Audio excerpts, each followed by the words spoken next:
नमस्कार मंडळी, स्वागत आहे तुमचं माझ्या नवीन मिनी व्लॉगमध्ये। तर दिवसाची सुरुवात झालेली आहे। शानूच्या टिफिन करण्यापासून तर तिला टिफिन वगैरे करून शाळेत पाठवून दिलं। त्यानंतर घरातले कामं आवरले।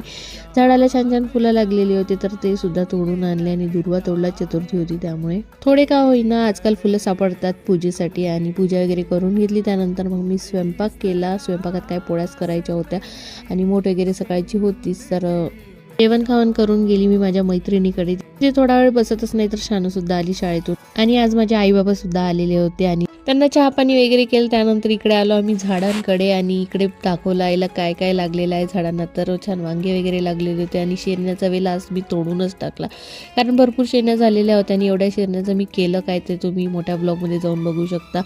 आणि इथे मी स्वयंपाकाची सुद्धा तयारी करत आहे। सोबतच आवळा कँडी केलेली होती। स्वयंपाक करून घेतला आणि देवाला मोदकाचा नैवेद्य सुद्धा दाखवून दिला। आज चतुर्थी होती त्यामुळे नंतर यांची भाऊबीज सेलिब्रेट केली। आजचा मी व्लॉग इथेच संपवते। धन्यवाद।